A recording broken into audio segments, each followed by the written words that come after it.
Daily morning ನನಗೆ ವಿಜು ಪೂಣಚ್ಚ ಅಂತ ಪ್ರಜಾವಾಣಿನಲ್ಲಿ ಇದ್ದರು, ಚೀಫ್ ಸ್ಪೋರ್ಟ್ ಆಡಿಟರ್ ಆಗಿದ್ದರು. ಅವರು ನನಗೆ ಇದೊಂದು ಹೇಳ್ಕೊಟ್ಟಿದ್ದು, ನಾನು ಇವತ್ತು ಅದನ್ನು ಪಾಲನೆ ಮಾಡ್ತೀನಿ. 1 ಲೀಟ್ರ್ ನೀರು ಕುಡಿಬೇಕು ಅಂತೇಳಿ.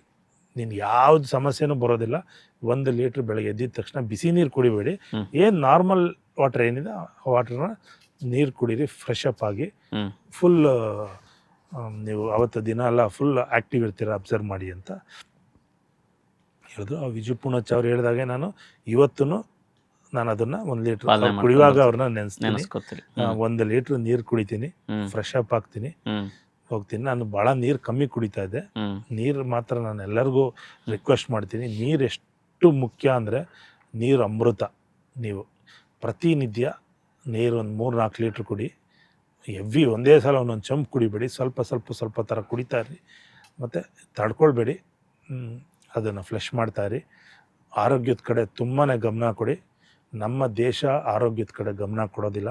ಜಂಕ್ ಫುಡ್ ಅದು ಇದು ತಿನ್ಕೊಂಡು ಎಲ್ಲರೂ ಆರೋಗ್ಯ ಹಾಳಾಗ್ತಾಯಿದೆ. ಜಾಸ್ತಿ ಹಾರ್ಟ್ ಅಟ್ಯಾಕ್ಸು, BP, ಶುಗರು ಈ ಥರದ ಆರೋಗ್ಯ ಸಮಸ್ಯೆಗಳೇ ಬರೋದರಿಂದ ನಾನು ಯುವಕರುಗಳಿಗೆ ನಾನು ಒಟ್ಟಾರೆ ಕಬಡ್ಡಿ ಸ್ಪೋರ್ಟ್ಸ್ ಅಂತದ್ರ ಬಗ್ಗೆ ಬಿಟ್ಟು ನಾನು ಹೊರಗಡೆ ಮಾತಾಡೋದೆ ಅಂದರೆ ಆರೋಗ್ಯನೇ ಇಂಪಾರ್ಟೆಂಟ್ ಎಲ್ಲರಿಗೂ ಕೂಡ. ಖುಷಿಯಾಗಿರ್ಬೇಕಂದ್ರೆ ಆರೋಗ್ಯ. ಪ್ರತಿದಿನ ಮಾತ್ರೆ ಸೇವನೆ ಮಾಡೋದ್ರ ಬದಲು ಪ್ರತಿದಿನ ಎದ್ದು ನೀವು ವ್ಯಾಯಾಮ ಮಾಡಿಬಿಟ್ರೆ ಯಾವ ಮಾತ್ರೆನೂ ಅವಶ್ಯಕತೆ ಇಲ್ಲ. ನೆಕ್ಸ್ಟ್ ನಮ್ಮ ಜನ್ರೇಷನ್ನು ತುಂಬ ಸ್ಟ್ರಾಂಗ್ ಆಗಿರುತ್ತೆ. ಅದರಿಂದನೇ ನೀವು ಈ ಪದಾರ್ಥಗಳನ್ನ ಮಾಡಿ. ಇದು ಸಿಂಪಲ್, ಇದು ನಾನು ಹೇಳಿರೋದೆಲ್ಲ ಸಿಂಪಲ್. ಇದು ಬಿಟ್ಟು ಸ್ಪೋರ್ಟ್ಸಿಗೆ ಬೇಕಾದಂಥದ್ದು ನ್ಯೂಟ್ರಿಷನ್ ಡಯಟ್ಸ್ ಅದು ಬೇರೆ. ನಮ್ಮ ದೇಶ ಆರೋಗ್ಯ ದೇಶ ಆಗಬೇಕಾದ್ರೆ ಇಷ್ಟು ಸಿಸ್ಟಮ್ಗಳನ್ನ ನೀವು ಪಾಲನೆ ಮಾಡಬೇಕಷ್ಟೆ. ಖಂಡಿತ ಸರ್. ಸ್ಪೋರ್ಟ್ಸ್ ಅಂತ ಬಂದಾಗ ನಿಮ್ಮ ಬೆಂಗಳೂರು ಬುಲ್ಸ್ಗೆ ಭಾಳಷ್ಟು ಅಭಿಮಾನಿಗಳಿದ್ದಾರೆ, ಫ್ಯಾನ್ಸ್ ಬೇಸ್ ದೊಡ್ಡದಿದೆ.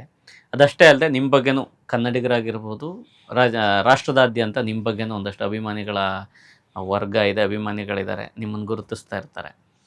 ಇದರಾಚೆಗೂ ನಮಗೆಲ್ಲ ಒಂದು ಕುತೂಹಲ ಅಂತ ಅನ್ಸೋದು RCB ಫ್ಯಾನ್ ಬೇಸ್. ನೀವಂತೂ ಸ್ಪೋರ್ಟ್ಸ್ ಪರ್ಸನ್ ಆಗಿ ಇದನ್ನು ಅಬ್ಸರ್ವ್ ಮಾಡ್ತಿರ್ತೀರಿ. ಅದೇನು ಮ್ಯಾಜಿಕ್ ಮಾಡ್ತು ಅಂತ ಅನ್ಸುತ್ತೆ ಸರ್ ಆ ಫ್ಯಾನ್ ಬೇಸ್ ಕ್ರಿಯೇಟ್ ಆಗೋಕ್ಕೆ? ನೋಡಿ, ಈಗ ಆಸ್ಟ್ರೇಲಿಯಾದಲ್ಲಿ ಮೆಲ್ಬರ್ನ್ ಸಿಟಿ ಬಂದು ಸ್ಪೋರ್ಟ್ಸ್ ಸಿಟಿ ಅಂತ, ಅದು ಆಸ್ಟ್ರೇಲಿಯಾದಲ್ಲಿ ಮೆಲ್ಬರ್ನ್. ಅದೇ ಥರ ಇಡೀ ದೇಶದಲ್ಲಿ ಬೆಂಗಳೂರು ಒಂದು ಸ್ಪೋರ್ಟ್ಸ್ ಸಿಟಿ.